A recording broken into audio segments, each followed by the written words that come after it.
All right, we are back, and there is Dr. Fridayberg. You know, I threw to you at the moment ago, and it was frozen, so I had to kill time, and I told people about your Vegemite fetish. My Vegemite fetish. There you go. Yes, I'm pretty sure most Australians listening right now may not call that a fetish. Oh, my goodness. Well, you told me you'll eat it. Now, and again, it's a black yeast extract, which, you know, most Americans are going to say, what? Look, and I guarantee you, most of the viewers right now on the program have no idea what Vegemite is. Well, I think everyone should experience. It's a very strong, I mean, for people that may or may not have ever had it, it is a very yeasty spread. It's usually designed to put on our pasties or cookies or biscuits or sandwiches. And like I said, I was telling Nick earlier, my mom made an awesome salad dressing out of it. So we think of it very much like peanut butter, but it's not at all like peanut butter. No, you're exactly right. They make that comparison, but I bet that salad dressing was good. I've had Vegemite, and I like it. But anyway, we digress, though that just ties with your Australian roots.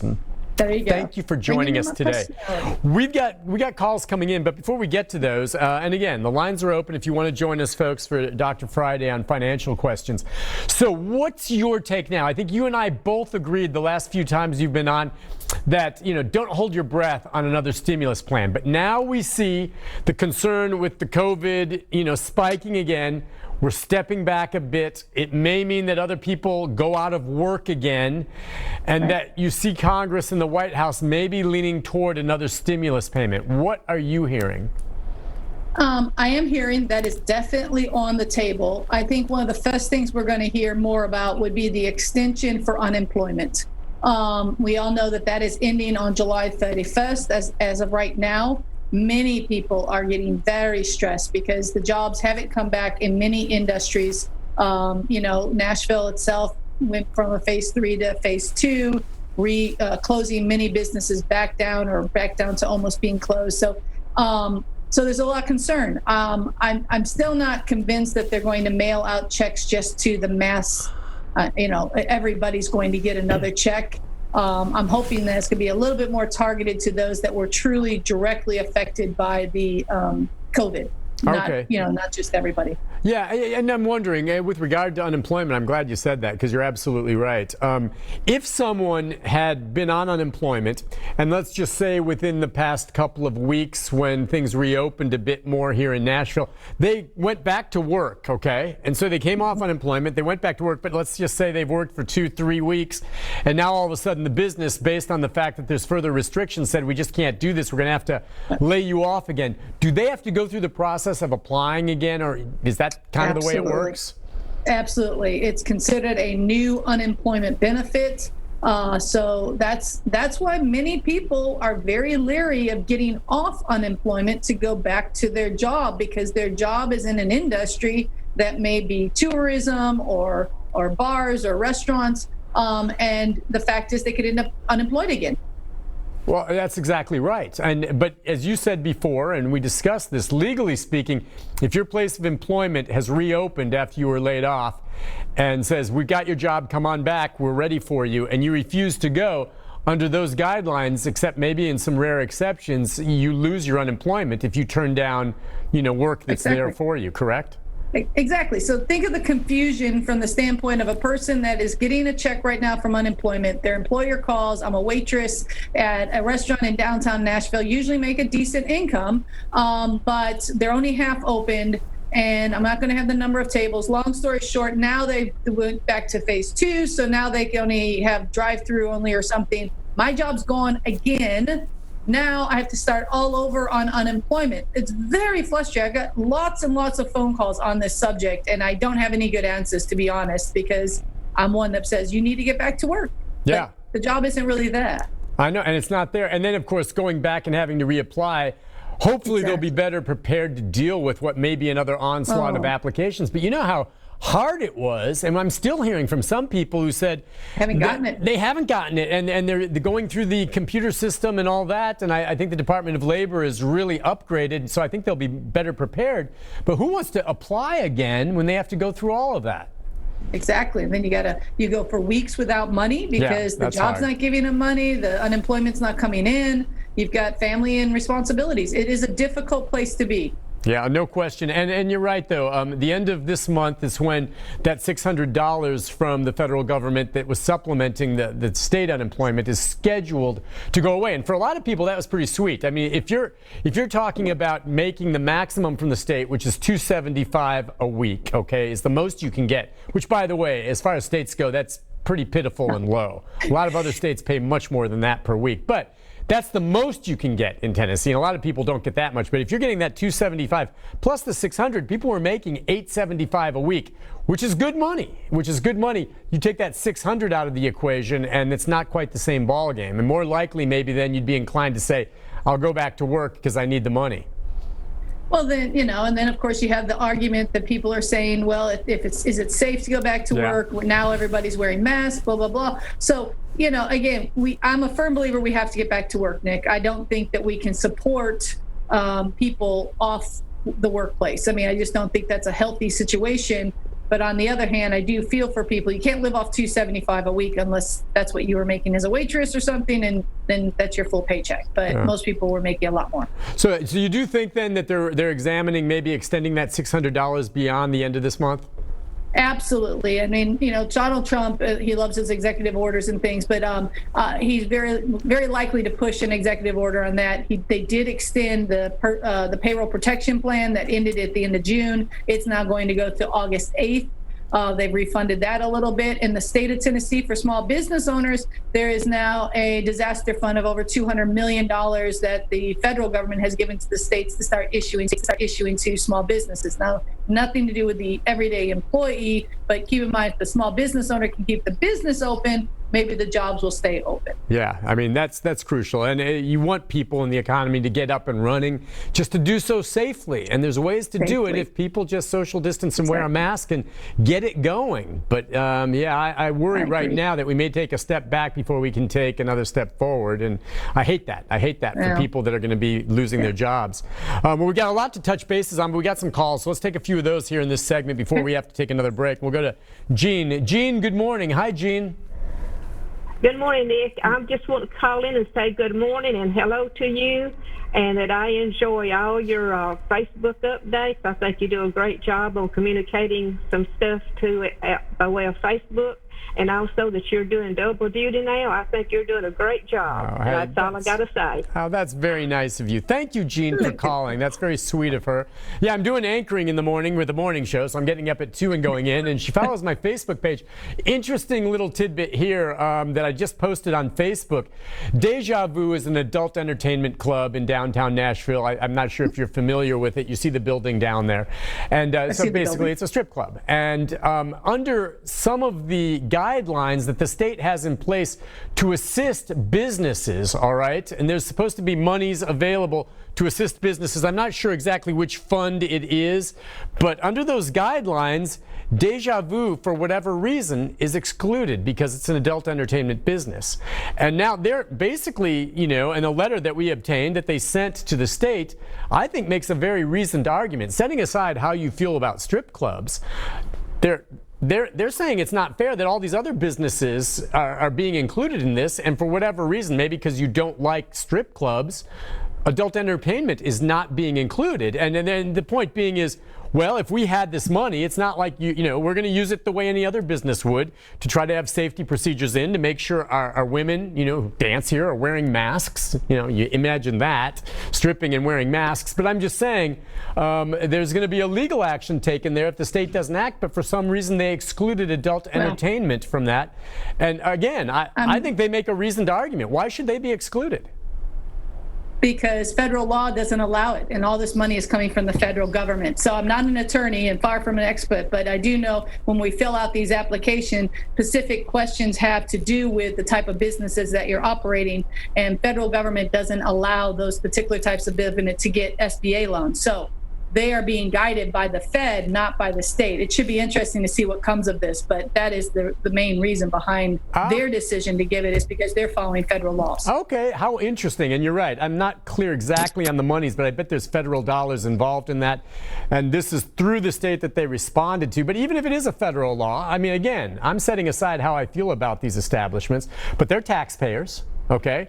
I mean, you can make the argument that strip clubs in this city has poured millions of dollars into the economy, all right? It's legal as far as I can tell. It's completely legal. It employs an awful lot of people, all right? And those employees are entitled to protections as anyone else that works at a fast food restaurant or any other business. I'm not sure I see why that's fair to exclude them under this, just because for many people will find, adult entertainment maybe something that's unpalatable. Well, I think it's going to be there's a whole market of different types of businesses that's out there that's going to have that same exclusion. Some of them people will agree or not agree are legitimate businesses for that purpose, but it doesn't make a difference. They are taxpayers and therefore should be entitled to the same rights as every other taxpayer. And I'm totally agreeing with you, but I have a feeling they need to change some federal laws to make that actually happen. Okay, I'm sure you're right. Yeah, I'm with you. You and I both see it this way, where as long as it's legal and they're paying taxes, I don't get it. All right, let's go to some more phone calls. We've got Betty. Betty, good morning. Hi, Betty. Hello, Nick. I'm from Bowling Green, Kentucky. Oh, nice to hear from you. Yes, I thought I'd call in this morning and say good morning to you and Dr. Friday, and I hope we do get the stimulus check because I'm on a fixed income, and it would really help out. I wanted to tell you that you look really nice every morning, and that I just love Nikki Ray D. Yeah, I mean, Nikki's nice. Great. Yes, I'd love to I'd love for you to have her on so we can find out more about her. Hey, you know what? We're going to do that. I don't know if you've seen her yet, but she now is in the mornings with Leland. They're a team. Leland's not going anywhere, but Nikki D. Ray is our new weathercaster, weather team member. Now we have power of 5 at Channel 5 in our weather team. It's the best in town, and she's great. She has just moved right in and fits right in with all of us. Good. And as far as how I look, Dr. Friday, typically I'm a little more cash. Now I'm wearing suit and tie. And by the way, you're able to see me now. We've hooked it up so there's a visual, correct? I know. I think you'd have to agree. I can see you, and I was quite impressed. I'm looking. You were quite dapper, my friend. Quite dapper. When we see each other occasionally outside of work, I think you know how I dress. I do. I totally do. And it's not like you're not. Tie-dye and a backwards baseball hat. All right. Well, thank you again for folks, saying such nice things. But we're taking questions this morning as well. We'll go next to Beverly. Beverly, good morning. Hi, Beverly. Hi, how are you doing? Good. How can we help you, ma'am? Okay, well, I've got to comment one thing. Okay. Dr. Friday is one of the best bookkeepers and tax things in this world. I've done business with her for 21 years, and I would not trust anybody but her. So if anybody ever needs anything, her family is awesome. High praise. That's my comment. I agree. I agree with you. I agree. That's my comment. But what I was going to ask, and I hate to take up her time on the phone. No, you go ahead. The business we're in, and Friday knows, we have to buy a lot of supplies for this COVID. We put our guys in hazard suits every day. We have to because of the company we have, and we have to buy the extra things about the mask and all that stuff. And I don't know if that will be a tax write-off or could we apply for any federal help state help for that, because it's getting awful expensive for the things we're buying. Because, sometimes we even help with some of Metro when they come out on scenes and stuff. So, Rodney, tell me what we can do. Gotcha. Great question. So a lot of these businesses buying a lot of the safety equipment. What about that? Well, it is. It will be a complete tax write-off for her business. So the good news is there is a deduction involved. The bad news is, in her particular business, there is some security. Things are going to happen no matter what in what she does. But all in all, there is, we're going to be applying for loans. I know for a fact PPP loans, and as well as this state fund to help. These are free monies. I guess you would say we're not hopefully be able to get forgiveness on most of these for the small business, because a lot of them had retooled. They had to go from basically doing something for 20 plus years one way now to a completely new outfit of, way of doing it. It's expensive for small businesses to have to take on that extra expense. So we're going to hopefully find some extra money out there that the government is offering to businesses to help cushion that blow. So it will be a deduction, but we'll also see if we can get some forgiveness funds as well. And it's pretty much true. It sounds like she's a very responsible business owner and looking out for her employees. It is pretty much still left to the business to determine how far they go with that, right? I mean, there are guidelines we get from the health experts, but they're guidelines. Yes, I know now there are mandates for masks in some places, but is it still left to the business, you think, Dr. Friday? Absolutely. And the business, different types, I mean, in her case, her business is a very mobile. She has to go out on different scenes. She's in areas, or her employees are in areas where they're in direct contact with individuals. So she's having to be a little bit more versus my business, where theoretically I don't have to physically touch. I can stay 6 feet away. There's a more comfort in my situation. So every business owner is going to have to find the safest way to treat their employees to try to, eliminate the threat of COVID. Yep. You put a plastic screen up. I did. Yeah. I did. And just to try to give everyone that barrier. Yeah, it's a comfort zone. I think that was great. Let's go to Wanda next. Wanda, good morning. Hi, Wanda. Hello. Hello. How can we help you? Yes, I was wondering if you didn't ever get your first stimulus check. Mm-hmm. How do you get in contact with them to find out about it? Wow, so you still have not received yours. Let's get some information, Wanda. Are you on Social Security or disability right now? Yes, sir. So which is it? Which do you collect right now? Disability. Okay, disability, and is it a direct deposit into your bank account? Yes, sir. And do you have anyone claiming you as a dependent or anything like that? Not that I know of. They shouldn't be. So you're all right. Doc Friday, what do you think for someone like her who is still waiting and hasn't seen a direct deposit yet for her? As you and I both know, there are still quite a few people, in fact, millions of people that have not yet received their first check. In many cases, it's the non-filers, or it's people that were claimed in 18 on someone's return, but in 19 they won't be. So those have been delayed. In her case, she probably was a non-filer. Maybe she never went onto the website. I know that the IRS has her information because she's on disability, but we're not really getting great details on how they were able to pull the people from the Social Security and disability and get the checks out, because some people file tax returns, for example, and are on disability or Social Security versus people that never file anything. So I'm not sure exactly if it was a perfect system, I guess all I'm saying. So there is a phone number. Nick, I don't know if you had it. I was trying to pull it up on the net at the same time. She was asking, her best bet is to call the IRS directly to find out if there is some reason that it's being held up. Do you still have that phone number? You know if not, what? We'll check for that. We have to go to a break right now. Why don't you check and look for the number? I'll see if we can find it. One of us will come up with it. And stick around, Wanda, when we come back, get a pen and paper, and we'll give you a number you can call to check it. I have a feeling, Wanda, your check is still going to be in the pipeline, but you may not get it for another. Like I said, they're going to still send these out, they think, until September. So, and who knows? At that point, if there's a second stimulus check, you may get two at once. Who knows?